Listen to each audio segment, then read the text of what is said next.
Hey everybody, it's Becky. How are you this evening? I guess it's middle of the night. I've heard it, it's rumored that it's like midnight-ish here in Oklahoma.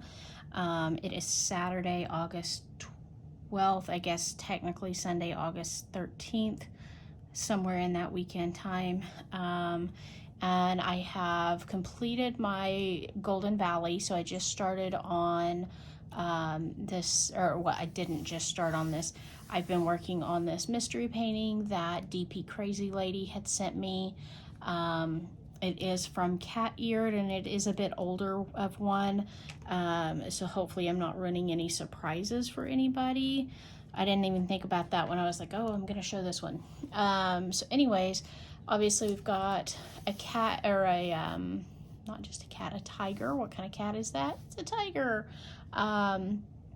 And I don't know exactly what he's doing. I'm not sure. I'm wondering if this might be like body. Maybe he's swimming in water. I don't know. Anyways, like I had said in my last video, as I started, I worked from the bottom up.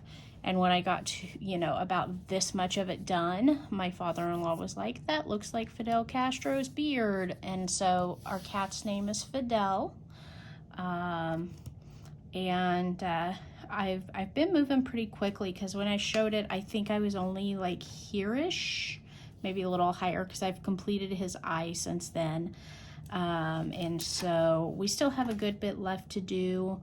So I'm going to jump in here where I was, up here in the top. I'm going to turn him around so that I can reach, and I'll show you how I kitted this one up. I am in these little mini bottles. I picked up this set from Tuesday Mornings before they went out of business. And I originally had thought this was a set of 24 bottles. So I originally was working this out of the Ziploc bags that it came in. But my fingers were getting tired of opening these. So it's like, oh, I've got to do something different. But I'm not ready to kit down the suitcase that has the Golden Valley in it yet. I want to wait a while before I do that, because I want to make sure that I get the, get it stretched and make sure that I've got all the drills on it, on the stretcher bars and everything before I kit that one completely down. So my big suitcase is currently got the Golden Valley in it still. Comparison wise, that's the size difference in these bottles. They're about the same diameter, I think. Ultimately about the same diameter, but these are obviously quite a bit shorter. So they don't hold quite as many drills, but this is a smaller painting. It's 30 colors, and the only 2 colors that did not fit completely in the containers right off the bat, from the point I was where I kit this up, which was about the halfway point. Number 5, which is black, 310, and then letter J, which is color 823, so lots of it around. So those are the only 2 that I still had in bags for a while. Tonight I was able to get J all the way in the bag, and then number 5 I only have a tiny little bit left in the bag, so I'm working out of it first before I get into the bottle again. So that is how I've kit this up. I just wrote on little stickers. I always work by the symbol so that I don't have to constantly check the key along the side to compare. The symbol that's here, which this one is all letters and numbers. My L's, V's, and 7s apparently look a lot alike, so I went ahead and underlined those so I would know which ones they were. And then I try to keep them in alphabetical and numerical order, and that way it stays nice and neat and organized for me. So I am still using my big tray, and I have switched over to my new purple pen. It does have a little tiny straightener on it that's about 6 drills wide. So this came in my latest pen haul from somebody on Facebook. I think I'm up to date video-wise with DP Crazy Lady and Hoya Bella. I do have a lot of videos from Lazy Retired Granny, who's not being very lazy right now. She has just been cracking on these Temu paintings during her special project that she's doing while she is house/dog sitting for her son. So I have a lot of videos to catch up on from her. I'm not sure how many I'll get through this weekend, but I will certainly have plenty to watch Monday and Tuesday while I'm working. I'm off work this week, Wednesday, Thursday, and Friday, because that is setup, judging, and quilt show days. So I will be crazy busy. I don't know how much I'll get to diamond paint during those times. I'm definitely going to try to get some diamond painting in, because it does, you know, alleviate a lot of stress. This is a very relaxing hobby. I think because you don't have to worry about colors and sizes and points matching and all the things that you worry about when you're making a quilt and you want it to come out really nicely. So now, of course, I won't be doing any actual sewing at the quilt show, but still yet, believe me, there will be plenty of stress during this weekend. It's a lot of work to put on a quilt show, so I'm definitely probably gonna come home each night. I just spilled my drills. I'm gonna come home each night and probably just like completely crash. I'm gonna be exhausted. Did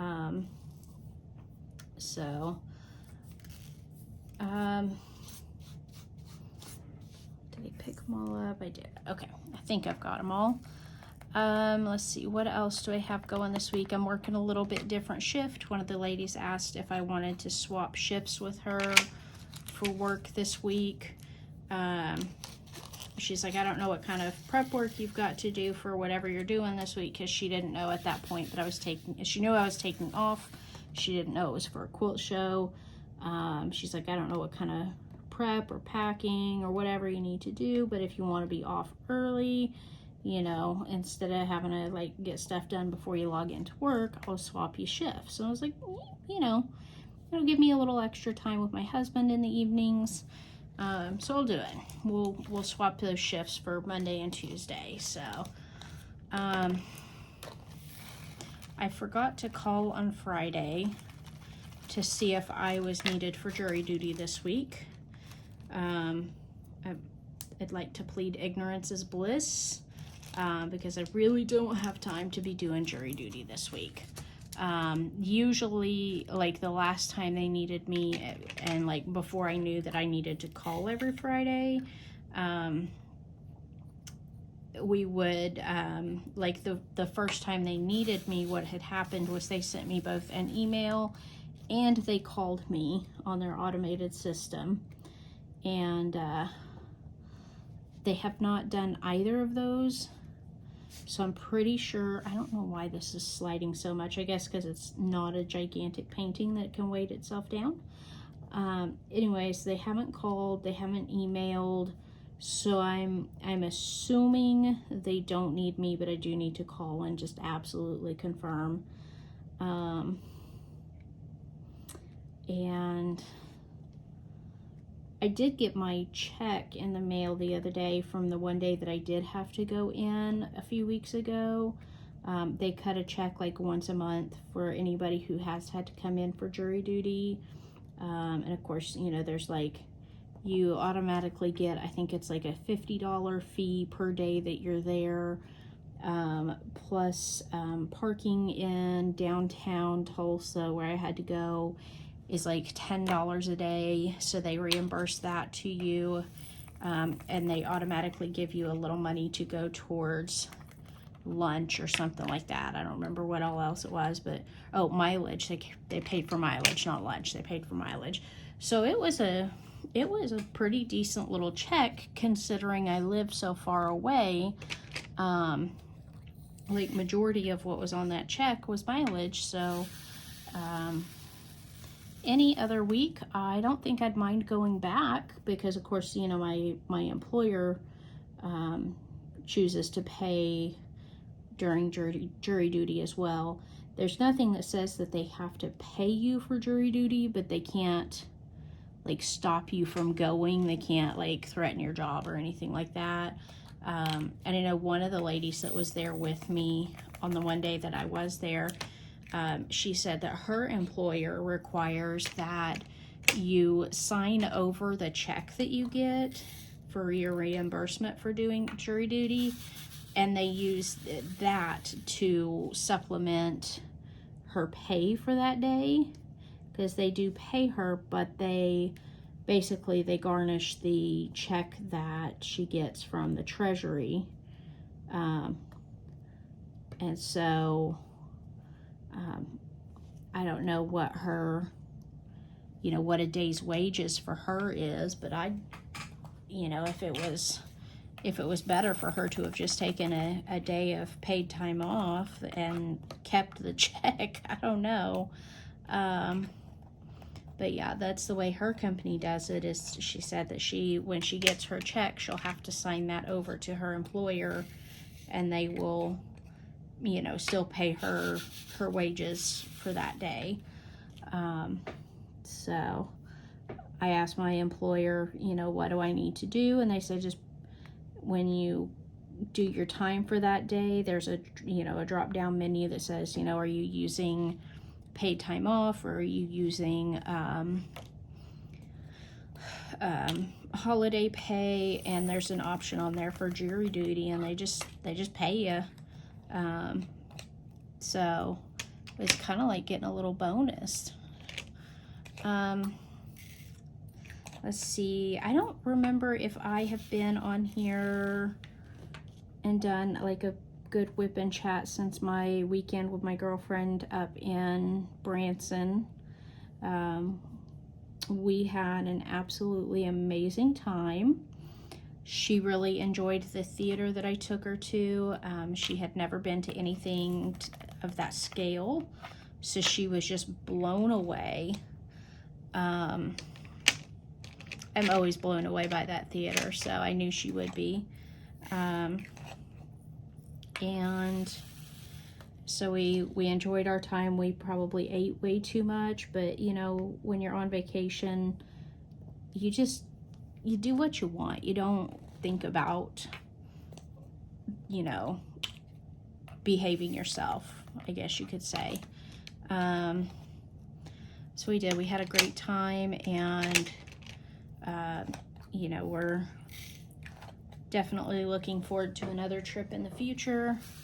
Now that she knows what to expect from a show up there, you know, I can probably convince her to go another time without much arm twisting. It didn't take any arm twisting on this one either, so she was never real adventurous when her husband was still alive, but now that she is a widow and she has met new people in her life, she is happy to go and do and enjoy things that she's never done before. So she's getting pretty adventurous, kind of. She won't go on her own to unfamiliar places, which I completely understand. But when she's got somebody taking her that, you know, knows where they're going, what they're doing, she is all for it. So a great time was had by all. Let's see here. I keep forgetting what letter I'm doing since I'm just doing one at a time on these ones that I missed. So Lazy Retired Granny took me up on my challenge that I gave her on her special project, And right now, the videos that I'm watching, she is painting Willona, I think it is, the pig. And she is painting one color at a time. So she's going across the entire painting and painting all of the first color, all of the second color, etc., etc. And so I think that's going to be an interesting way to do that. I have a painting that I plan on doing that with, not this one, because obviously I've already got a lot of color on it. Yeah, I really think with this orange up here, I really think we're going to end up with, like, I think he's swimming in water, I think is what he's doing. Anyway, so when I get to my my Huacan painting that I recently purchased, it's a few videos back, when I do that one, I think I'm going to do the one color at a time thing. It sounds like a lot of fun. That's kind of why I suggested having somebody try it out. I think I'm going to cut that section in half, like right there. I don't know why I want to do such a small section. I don't know. Do I want to? I see this huge river of black right here. Let's do that. We'll get that huge river of black out of the way. And my release papers are all kind of overlappy right there for now. All right, and this will hopefully use up this whole bag of black that I've got left here, because that bottle will hold no more. Let's see here. Who else have I been watching? I'm trying to think who else I've been watching lately. Like I said, DP Crazy Lady, she's working on that, Moonlight in the Garden, and that is an absolutely stunning painting. I cannot wait to see that one finished. I know that she's, you know, made a couple alterations on it to make the overall look of it in her eyes better. She's, you know, she was very, very right about those two cats that she has taken out of the painting. They didn't render well. And I don't know if Craftably watches those sorts of things, if they take that into consideration on future printings of that particular painting. If they will be like, hey, we need to either try to make this look better or just remove it altogether. I don't know if they work with the artist on doing that or what. So it'd be kind of cool if Craftably, or honestly if any of the premium companies, would do a you know, some videos showing kind of their process, and who knows, maybe they're out there and I haven't seen them. But kind of the process of like how they work with the artist to decide, you know, how to best render the painting to make it into a diamond painting. Completely rabbit holing here, but my husband and I were out at some antique shops today, and one of them, it's known as past and present antiques. So they do have like some newer like craft stuff that they do.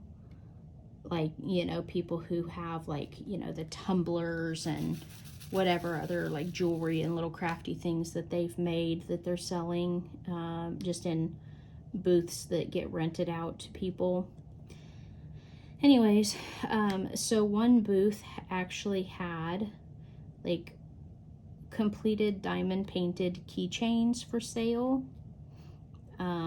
They were selling for like $2.50 or $3 a piece, depending on what size they were. And they also had a set of coasters in there, which I thought was very interesting, that I'm starting to see, you know, people locally selling diamond painting things. I saw one booth that had, and I thought it was a fluke at first, they had a framed diamond painting, just like a little 20 by 20 that was for sale. It was just a very simple little, I think it was like 2 roses on a white background or something like that. I was kind of sad to see it was only marked at $1. It was, I shouldn't say it was framed, it was mounted on like a little tray type thing, so it looked framed. Anyways, it was cute. Somebody put some good work into it. The drills were on there nice and straight. It looked like they did, you know, really good quality work on it. So I'm sad to see they only had $1 on it.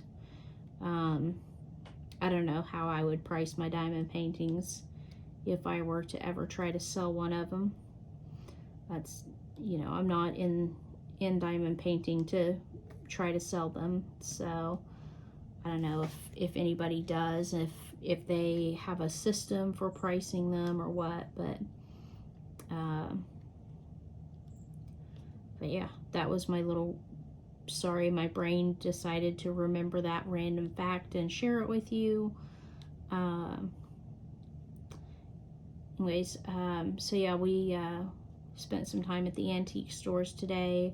One of the shops, one of the booths in there had some really great finds, and we bought more items from one booth than I think we ever have total purchase wise at any antique shop. Like, I mean, you know, usually we find, you know, 1 or 2 little things here or there, but in this particular shop we found some things for my father-in-law, we found something for my brother-in-law, found things for myself, for my husband. So it was a very successful trip to that little antique shop. We have a lot of antique shops around here, and I love antiquing. I was a little sad to see some of my favorite childhood toys in the antique shop because I am not antique, I don't think. I don't know. How old does something have to be before it's considered antique? Because yeah, I don't think I'm there yet. But obviously, considering my childhood toys were in this antique shop, maybe I am. Years and years ago, I was on a road trip. I was with my ex-husband and his children from his previous marriage. We were out around Eureka Springs, Arkansas, and stopped at an antique shop. And this was like the first time I ever saw anything from my childhood in an antique shop, and it kind of gutted me. They had one of those see-through banana phones. You know, it was like the banana style phone, and it was like the plastic outer shell was clear so you could see all the cool circuitry inside. That was a hard one. And then I also, in that same trip, they had a package of plain white chalk, like Crayola branded, like you used to use on the white or on the blackboards in school. I say whiteboards because they now have whiteboards in school, or at least around here. I'm assuming most places do nowadays have whiteboards, like smart boards.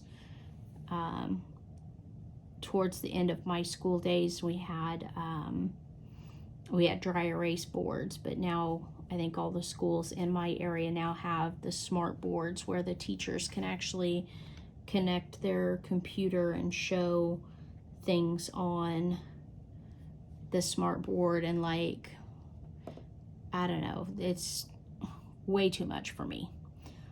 I'm so glad I don't go to school in this day and age. Those kids just have so much more that they have to deal with.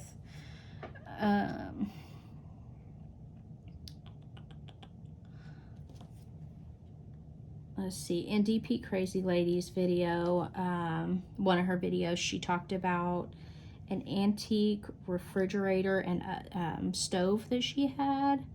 Let me tell you, that sounded so cool. I would have loved to have seen that. I don't know that I would have wanted to use it on a daily basis, but it would have been a really cool experience to, you know, to use that for a moment, I think. Let's see, I'm gonna pull this sheet up because I actually have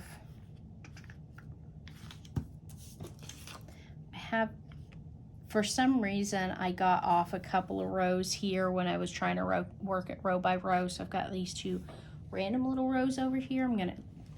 I know that there's some 5s. I'm gonna try to use up the last of these black diamonds here.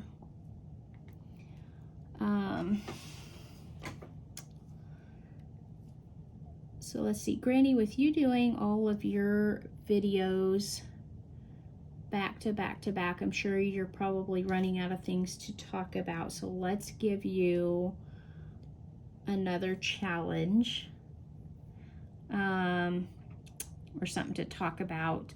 Collectibles. DP Crazy Lady was saying that she collected antiques and different things that she's collected throughout the years. So what do you collect that's not diamond painting related? And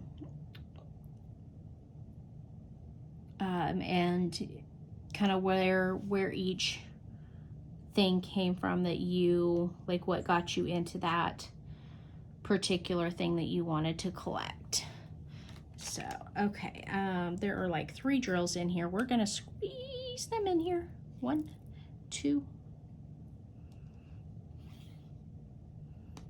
3. I'm telling you, that thing is plumb full.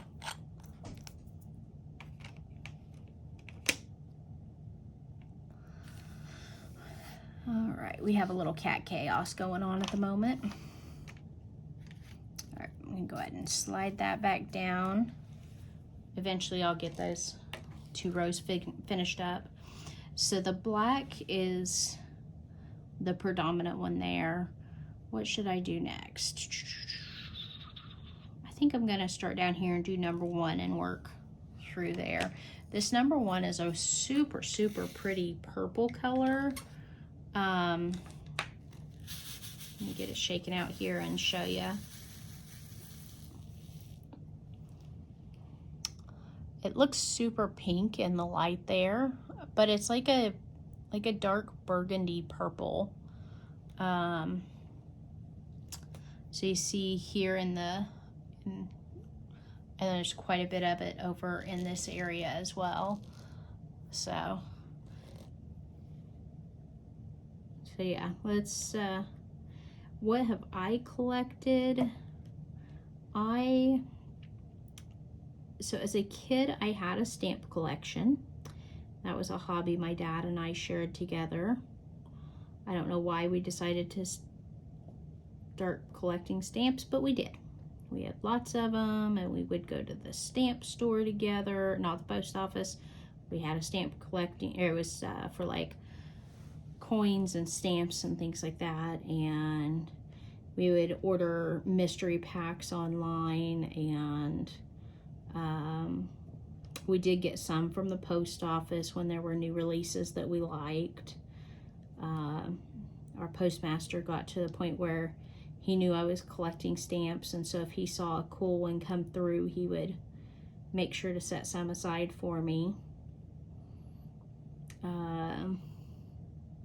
That collection got left behind at my parents' house, so unfortunately it is no longer in existence in my mind. It's probably physically still in existence. However, because I am no contact with my parents, I have to just consider it gone forever. I also have collected piggy banks on travels. I don't know what drove me to decide to collect piggy banks. I just liked one day when I was on a trip and decided that's what I was going to collect at every place I went, was a piggy bank. I still have several of those. I've outgrown that collection though. I just don't care for them so much anymore. Like I said, I do still have some of them, but I'm not actively collecting them anymore.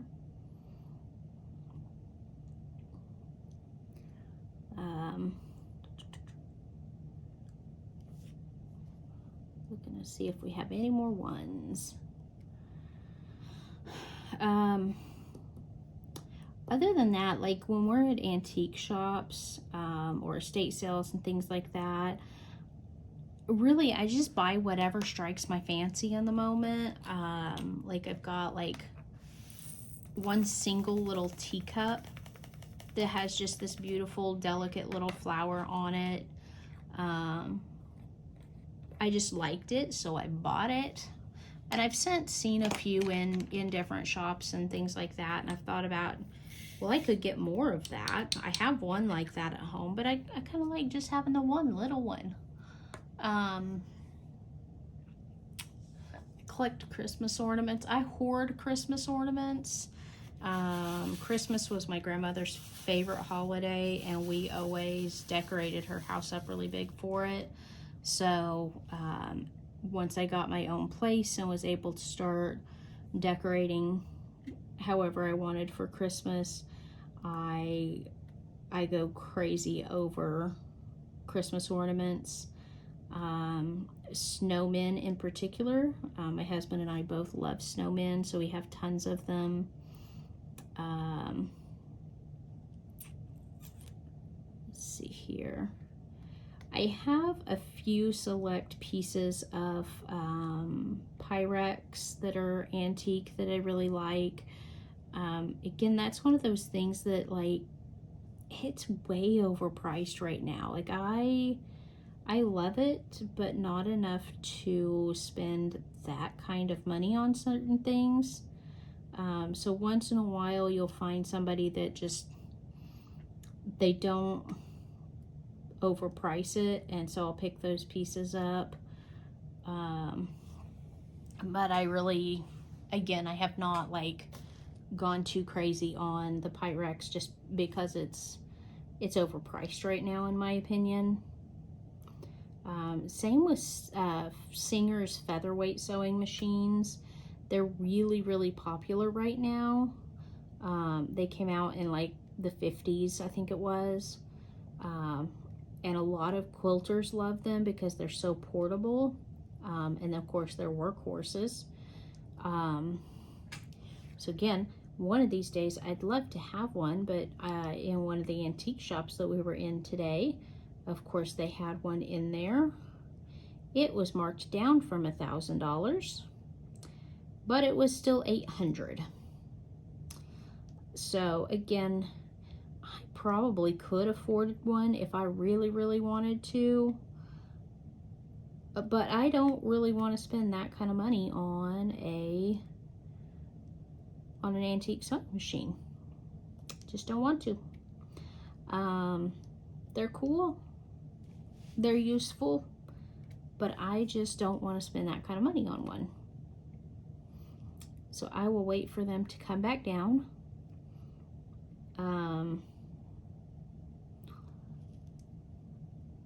Let's see, my husband collects Coca-Cola and Dr. Pepper memorabilia. His Coca-Cola collection got like way out of hand a while back. Like his family would just buy him like everything Coca-Cola related. It didn't matter if it was, you know, reproduction or whatever. They would just, oh, it's Coca-Cola, he'll love it. And so they'd buy it for him, and he's at the point now where he's like, I've got too much. He's been paring it down, trying to get rid of things that are more modern and be very, you know, intentional with what he collects, because he doesn't want to, you know, outgrow. He's allotted a certain amount of space in our life for it, and wants to make sure to stay within that space. his choice. You know, if he wants more space, he can have it, but he doesn't want more space for it. He wants to make sure the pieces that he does have are ones that he loves and not just collecting just because of the sake of them being Coca-Cola or Dr. Pepper. Dr. Pepper memorabilia is finding like actual antique Dr. Pepper stuff is a little harder in our area. But he occasionally finds a good piece and snags it, so but yeah, like I said, I don't have anything that I am specifically like looking for right now collector wise, but like if something strikes my fancy because it's pretty, I get it. Anyways, I've been rambling on for a very long time now, so I am going to jump off of here. Probably going to do a little bit more work on this tonight and then head to bed. Because like I said, it is after midnight. It's probably rapidly approaching 1 a.m. here. So I'm going to go ahead and get this uploaded. You guys have a great night, and we will see you next time. Thanks for stopping by, and have a great day, night, morning, evening, whatever time of day you've got in your area. Bye-bye.